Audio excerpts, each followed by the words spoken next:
Hello everybody. Today we will learn a poem called A Tiger in the Zoo, which was written by Leslie Norris, who was a Welsh poet and a short story writer. The Tiger in the Zoo. The tiger itself tells you that the poem is all about a tiger and his pathetic condition. I believe you will definitely connect with this poem. It's a very good contrast depicted between a caged tiger and a forest tiger. Let me read the first stanza for you. He stalks in his vivid stripes the few steps of his cage on pads of velvet quiet in his quiet race. He, that means the tiger, stalks means follows or walks in vivid stripes. Here the poet was describing the physical appearance of tiger. Who has vivid stripes means vivid, very bright and clear stripes on his body. A few steps of his cage.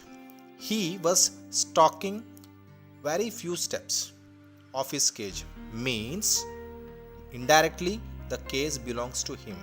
Directly he was captured in the cage. And how was he walking? On pads of velvet quiet. He was walking on his pads. Pads represent paws of tiger. How were the pads? What are they described with? As soft as velvet. Velvet means a soft fabric. So, the poet was saying his paws are as soft as velvet cloth. And another detail is he was walking quiet. Was he really quiet? No, he was in full rage. Rage means anger. But why was it quiet? Because of helplessness. He could not do anything in the cage. He was controlling his rage in quietness. Till now, we spoke about the caged tiger.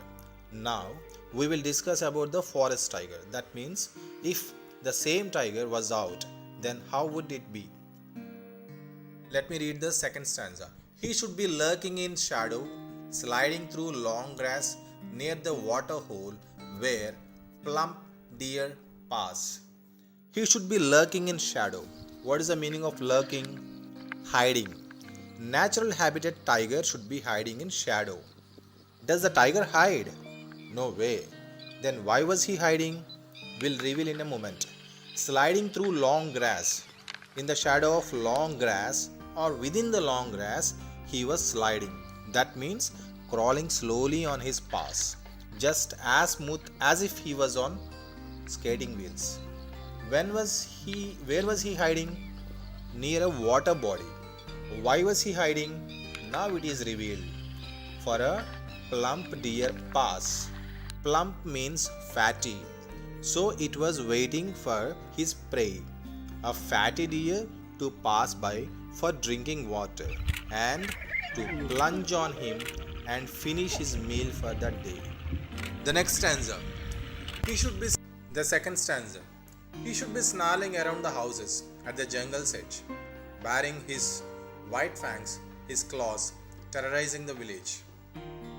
What should be a forest tiger doing in his natural habitat? It should be snarling around the houses at the jungle's edge, baring his white fangs. Baring means showcasing. White fangs means white color pointed long teeth, which is used to shred the flesh into pieces. Terrorizing the village. I have a doubt here. Why did it come to village from forest? I'll tell you. We human beings have extended our wings and boundaries and started occupying the territories of the animals.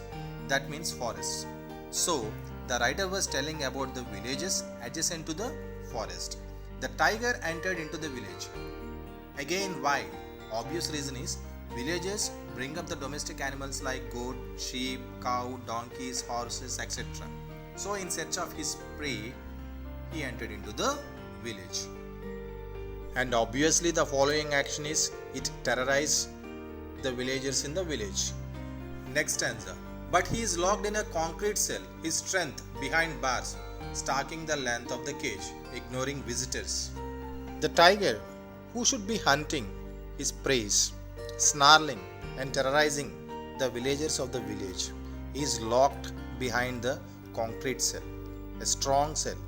His strength behind bars, his strength which should be used for hunting is being misused just to stalk, means following his own footsteps. To the length of the cage means maximum into the radius of the cage it can walk. Ignoring the visitors. The tiger is in the cage and it is visited by the visitors. However, it never paid attention to the visitors. This line is evident that the tiger is unhappy in the cage. As a human, can we be happy in a prison? No. It is the punishment for our mistake. But for the tigers, they did not commit any mistake. But still they were imprisoned and deprived from their happiness. The last stanza. He hears the last voice at night, the patrolling cars, and stares with his brilliant eyes at brilliant stars. What is the last voice that a tiger in a zoo hears? The voice of a patrolling car. What is a patrolling car? A vehicle which is used by police to guard us at night. And stares with his brilliant eyes at brilliant stars. Here the poet concluded the day of a tiger in a zoo. Finally, he finishes his day by gazing at the brilliant stars with his brilliant eyes. He is trying to forget his sorrowness by enjoying the nature, gazing at the stars in the sky. Now let us see the rhyme scheme. The first stanza, the last word in the first line, stripes, name it A. The second line, last word is case, name it B. Third word is quite, name it C. Again the last line, last word is raise. Raise is rhyming with the second line, last word case. What is the name of the second line, last word? B. So again name it B to the fourth line, last word. Raise and case, B, B. So the rhyme scheme will be A, B, C, B. And the same rule applies for all the stanzas, like shadow, grass, hole, pass. Shadow, name it A. Grass, B. Hole, C. Pass, again B. A, B, C, B. Let us find the poetic devices. Mainly in this poem, we will come across with 6 poetic devices. One is personification, metonymy, metaphor, alliteration, symbolism, oxymoron. First one is personification. He stalks in his vivid stripes. He.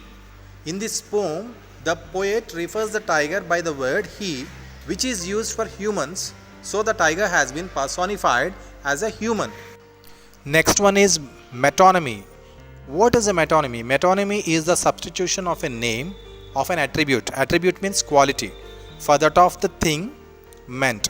In the poem, the poet calls the body of the tiger as its strength, like its strength is caged within the bar. That means the tiger was caged within the bar, not the strength. So the quality of the tiger, the strength, is the substitution for the tiger. Like the strength of the tiger is within the bars. That means not the strength, the tiger was within the bars, but the quality of the tiger, which is strength, is replaced by the tiger. Next one is alliteration. It is the occurrence of the same letter or sound at the beginning of the words. The words can be adjacent or closely connected. For example, shadow should be lurking in shadow. Sha sound is repeated. While plump deer pass, papa sound is repeated. In a concrete cell, C, the two words started with C. Likewise. And the next one is, the last one, oxymoron. Oxymoron is nothing but a combination of two contradictory words. Like in the first stanza, last line, quite, rage. Quite indicates silence, rage indicates anger. So the combination of these two contradictory words is called oxymoron. Hope you all understood and enjoyed the poem. Have a great day.